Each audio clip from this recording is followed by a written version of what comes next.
Hey Chris, before the video rolls, I'd like to take a few moments to just show you again what works for me as far as my hearth and my spindle. We can get more specific when spindles come into season where you're at, but I'm going to let these next few photos roll, and then once those photos roll, maybe a couple of extra pointers about burning in and maybe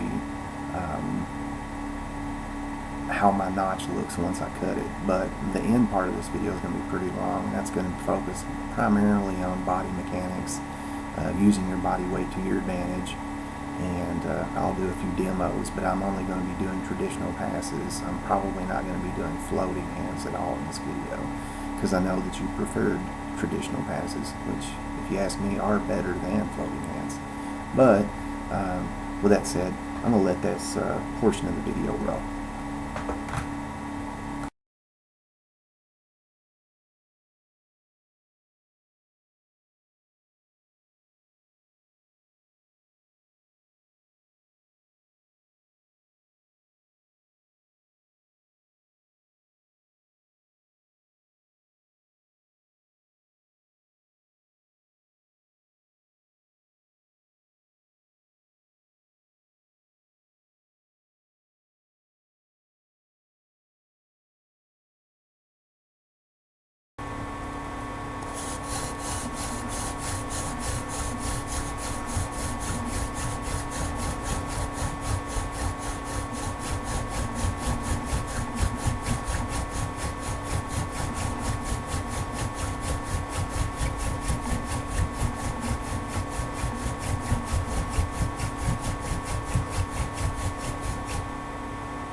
Hey Chris, sorry it's taken me so long to get with you about this.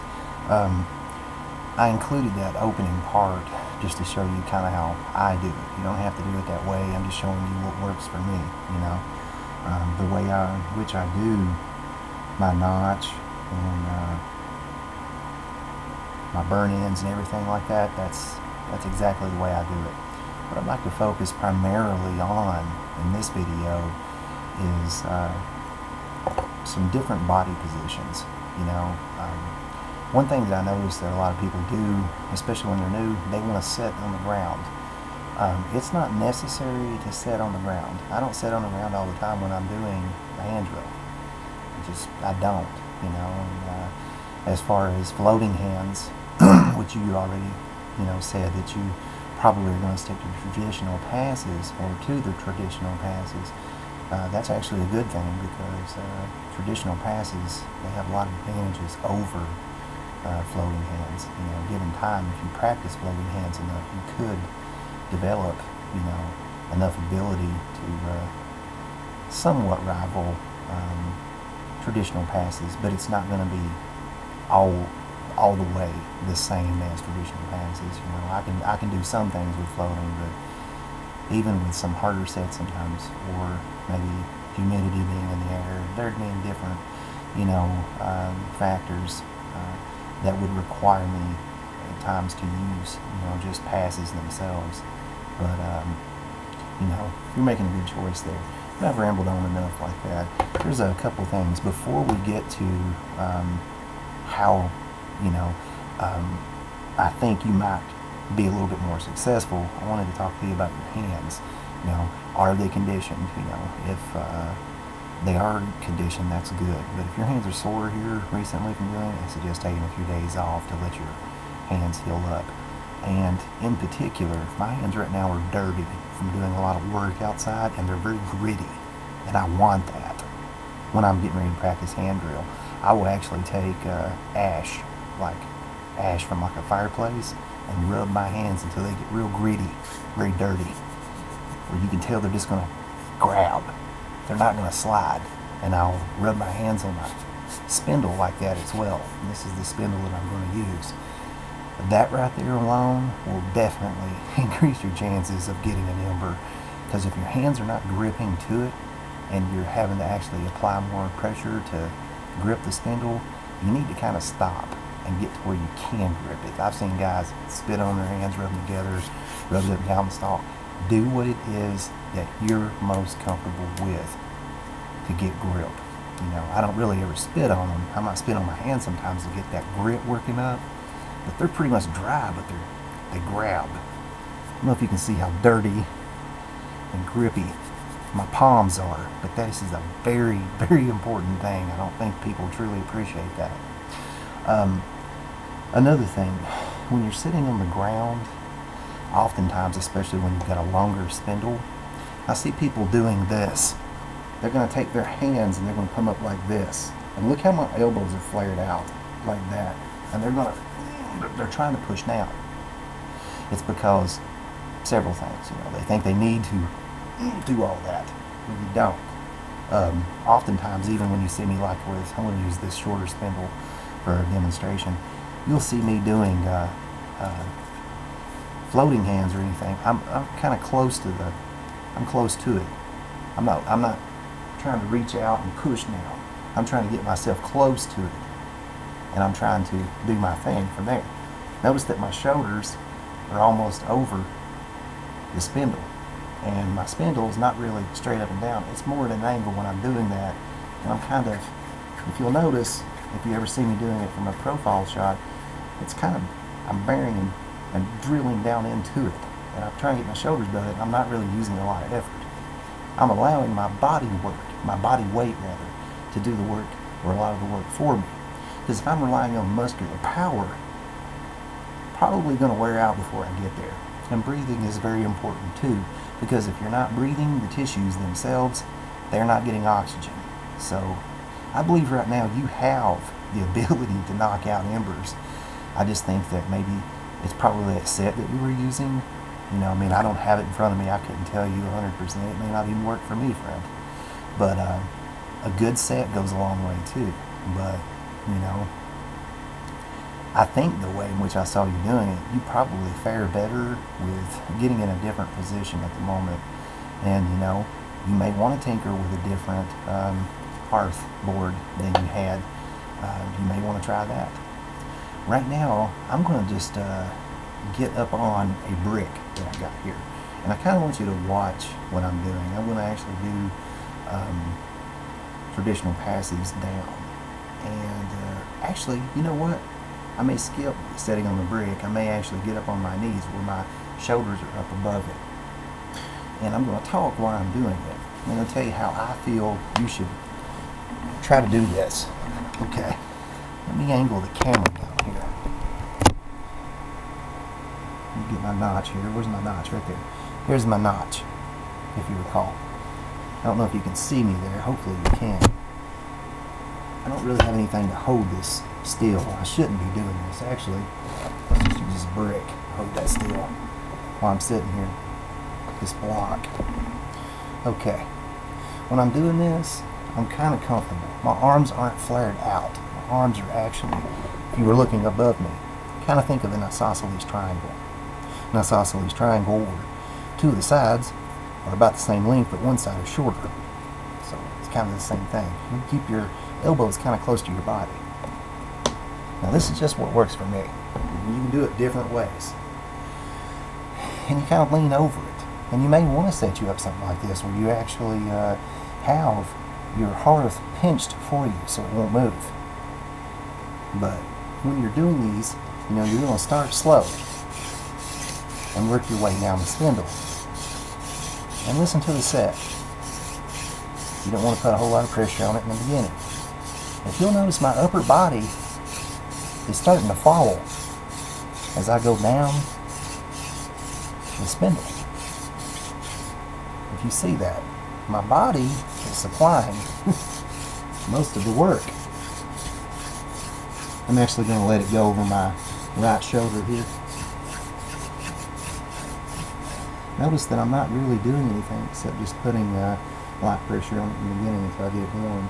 When I see it start developing smoke, I might pick up the pace somewhat. But I'm going to show you something here.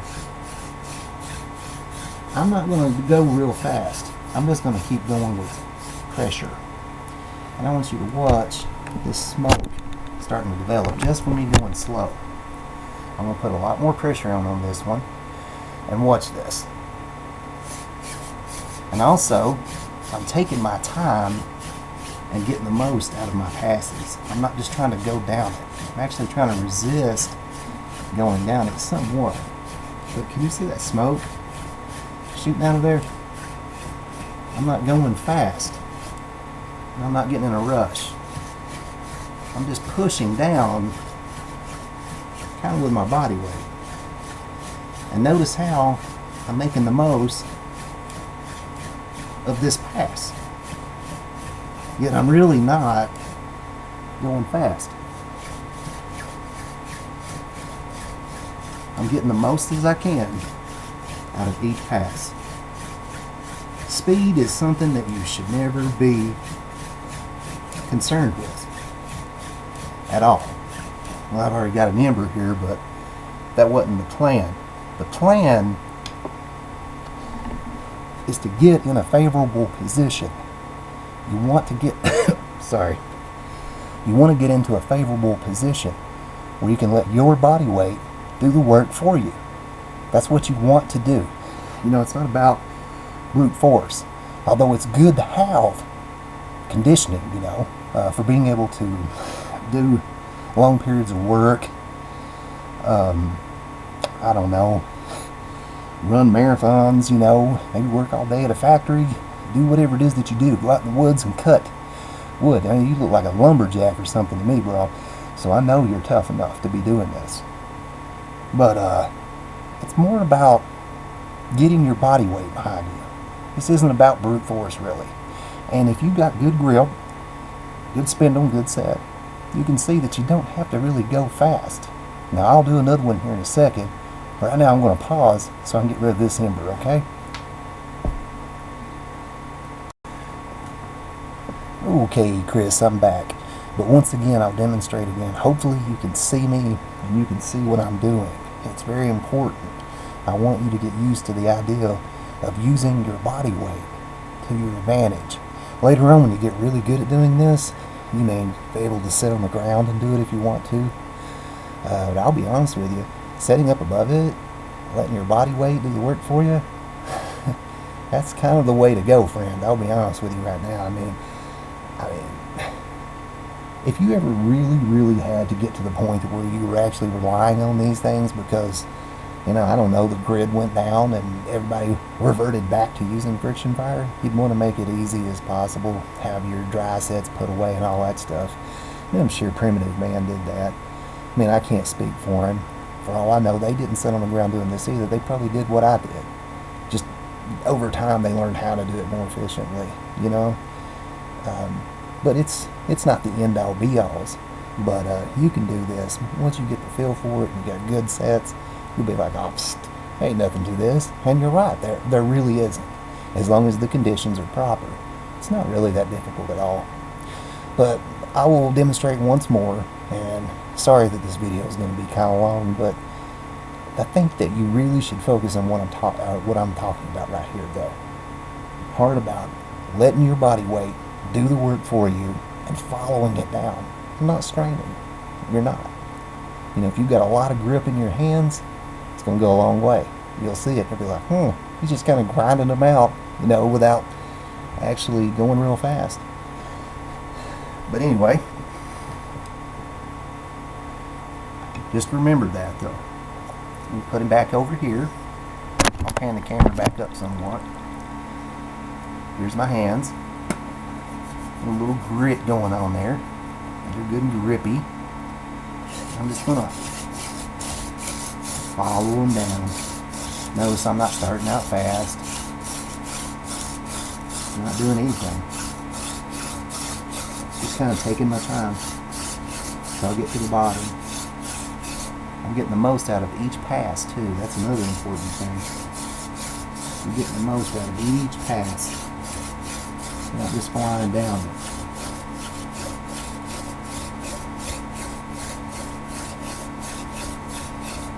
I'm just kind of following it down. Not getting any rush. Traditional passes are just so much more enjoyable than floating sometimes. Floating is great. It doesn't work all the time real easy though, you know? I'm just kind of taking the time, not straining, just kind of letting my weight do the work for me. See that? A lot of smoke. Just taking my time, following it down, not going fast at all.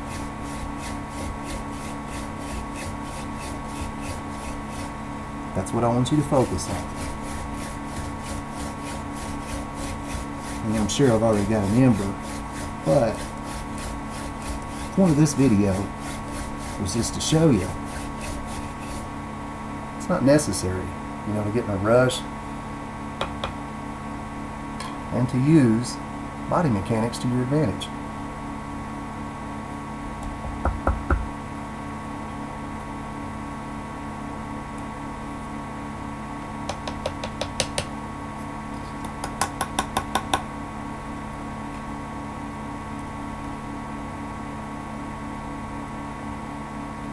It's not really that difficult, Chris.